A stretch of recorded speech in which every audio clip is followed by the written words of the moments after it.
Fibromyalgia, living with chronic pain. My friend has become my guru for updates on research regarding pain. I take hope because of her personal struggles with the issues surrounding living with acceptance in lieu of catastrophizing. Daily pain is exhausting, depletes our energy, and leaves us with a sense of hopelessness. Each new symptom, and there are many, can be like taking one step forward and two backward. How do we continue? As she says in her October 18/15 blog, after all, life doesn't stop just because pain is a daily companion. The same could be said of the other myriad of symptoms we experience.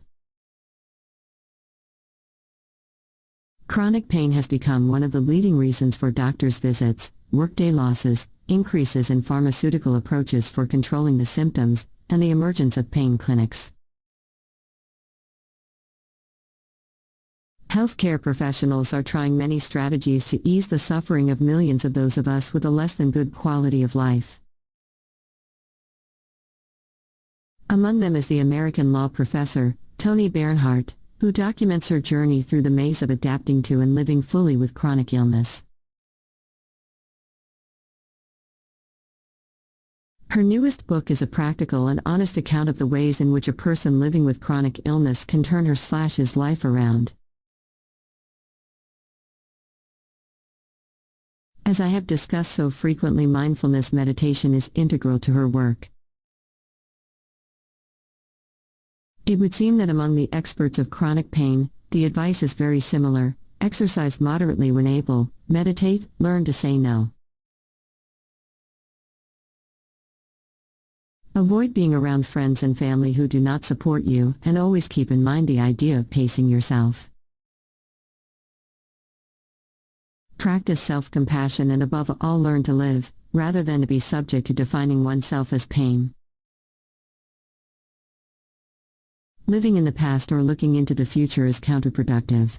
Being in the moment is the only way to live life fully. It has taken me a long time to stop thinking like an invalid, rather than to acknowledge that I will live with pain but it will not define me. I will continue to do things I enjoy, with limitations, rather than waiting for the pain and fatigue to overtake me. But, oftentimes I give in to hopelessness, particularly when my energy is depleted. It is somewhat difficult to accept that monitoring myself is the new normal.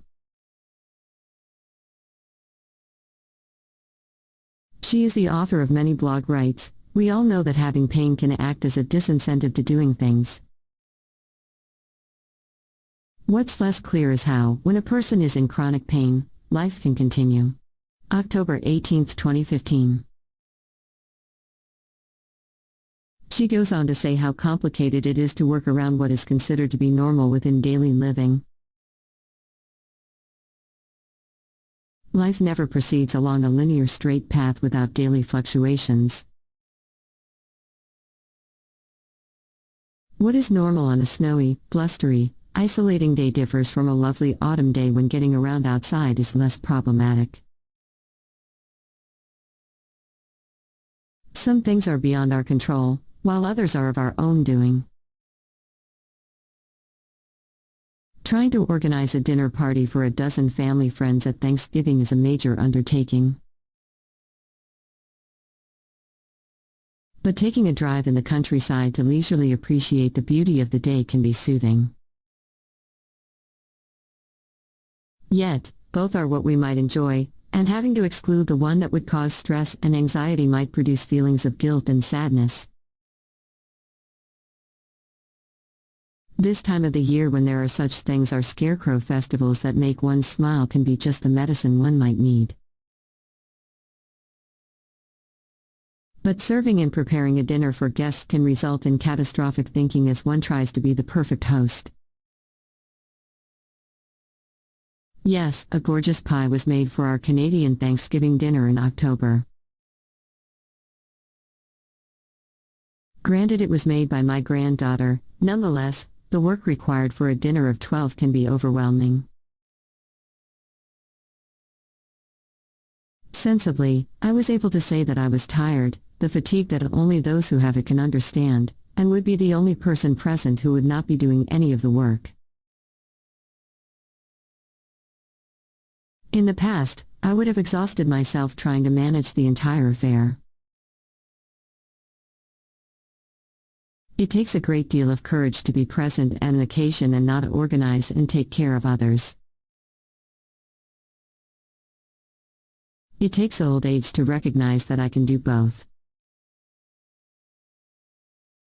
Go for a ride to see the colors, go to a Thanksgiving dinner and sit back, watching others, being thankful we can be there and not feel overwhelmed with anxiety about how we should take charge.